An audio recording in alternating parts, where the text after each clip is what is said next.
Hey, 10th grade. It's Mrs. Newley, as you can see. This is just an optional thing. If you would like to read this story with me, I'm going to be reading The Alchemist. It's a really amazing book, and I will be showing videos each day and reading for 10 minutes each day. So if you want to join me, watch the videos. Let's get started. The Alchemist. Part 1. The boy's name was Santiago. Dusk was falling as the boy arrived with his herd in an abandoned church. The roof had fallen in long ago, and an enormous sycamore had grown on the spot where the sacristy had once stood. He decided to spend the night there. He saw to it that all the sheep entered through the ruined gate, and then laid some planks across it to prevent the flock from wandering away during the night. There were no wolves in the region, but once an animal had strayed during the night, and the boy had to spend the entire next day searching for it. He swept the floor with his jacket and lay down, using the book he had just finished reading as a pillow. He told himself that he would have to start reading thicker books. They lasted longer, and they made more comfortable pillows. It was still dark when he woke, and looking up, he could see the stars through the half-destroyed roof. I wanted to sleep a little longer, he thought. He had the same dream that night as a week ago, and once again he had awakened before it ended. He arose, taking up his crook, and began to awaken the sheep that still slept. He had noticed that as soon as he woke, most of his animals also began to stir. It was as if some mysterious energy bound his life to that of the sheep, with whom he had spent the past 2 years, leading them through the countryside in search of food and water. They are so used to me that they know my schedule, he muttered. Thinking about that for a moment, he realized that it could be the other way around, that it was he who had been accustomed to their schedule. But there were certain of them who took a bit longer to awaken. The boy prodded them one by one with his crook, calling each by name. He had always believed that the sheep were able to understand what he said, so there were times when he read them parts of his books, that he made an impression on them, or when he would tell them of his loneliness or the happiness of a shepherd in the fields. Sometimes he would comment to them on the things he had seen in the villages they passed. For the past few days he had spoken to them about only one thing: the girl, the daughter of a merchant who lived in the village they would reach in about 4 days. He had been to the village only once the year before. The merchant was the proprietor of a dry goods shop, and he always demanded that the sheep be sheared in his presence so that he would not be cheated. A friend had told the boy about the shop, and he had taken his sheep there. "I need to sell some wool," the boy said to the merchant.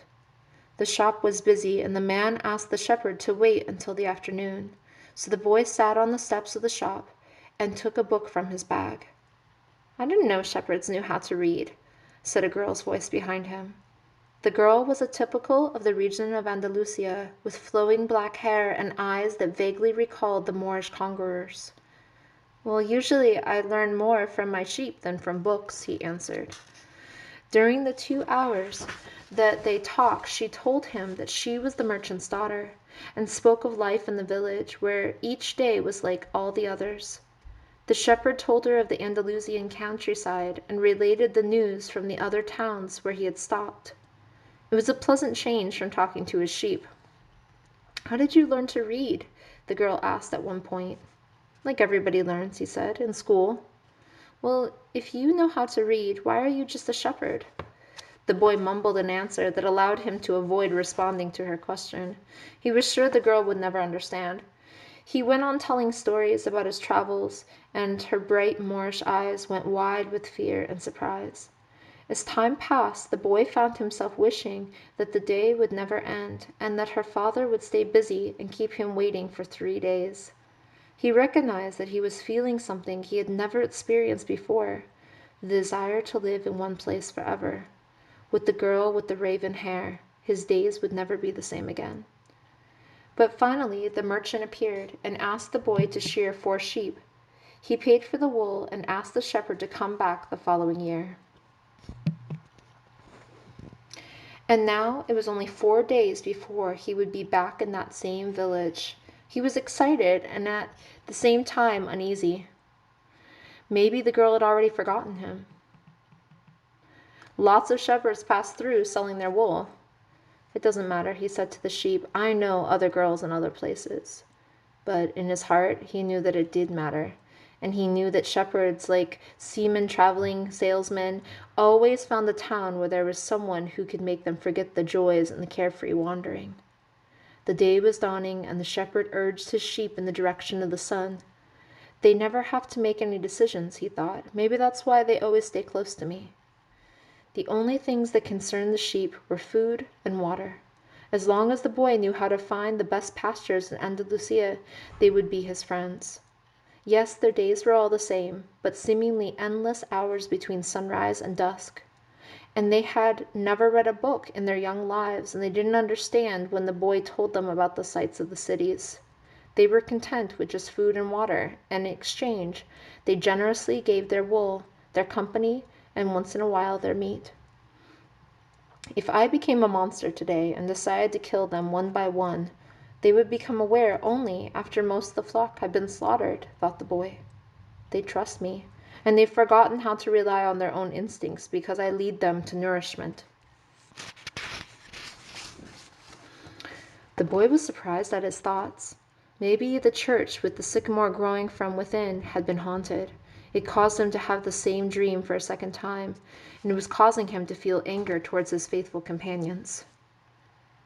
He drank a bit from the wine that remained from his dinner from the night before, and he gathered his jacket closer to his body. He knew that a few hours from now, with the sun in its zenith, the heat would be so great that he would not be able to lead his flock across the fields. It was the time of day when all of Spain slept during the summer. The heat lasted until nightfall, and all that time he had to carry his jacket. But when he thought to complain about the burden of his weight, he remembered that because he had the jacket, he had withstood the cold of dawn.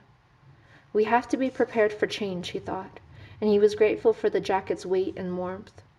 The jacket had a purpose, and so did the boy. His purpose in life was to travel, and after 2 years of walking the Andalusian terrain, he knew all the cities of the region. He was planning on this visit to explain to the girl how it was that a simple shepherd knew how to read. That he had attended a seminary until he was 16. His parents had wanted him to become a priest, and thereby a source of pride for a simple farm family. They worked hard just to have food and water like the sheep. He had studied Latin, Spanish, and theology, but ever since he had been a child, he had wanted to know the world, and this was much more important to him than knowing God and learning about man's sins. And one afternoon on a visit to his family, he had summoned up the courage to tell his father that he didn't want to become a priest, that he wanted to travel.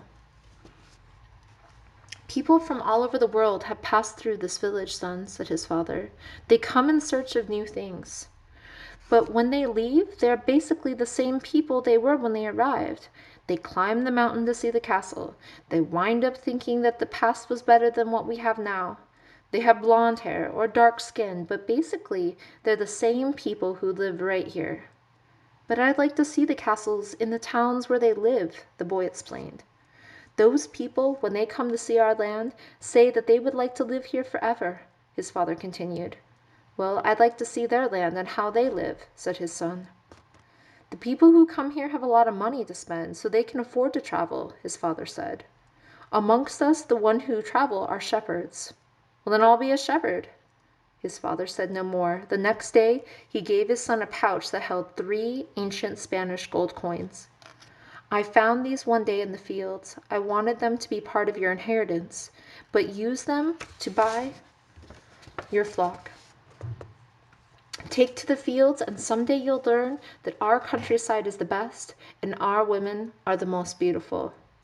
And he gave the boy his blessing, and the boy could see in his father's gaze a desire to be able himself to travel the world, a desire that was still alive, despite his father having to bury it over dozens of years, under the burden of struggling for water to drink and food to eat, and the same place to sleep every night of his life.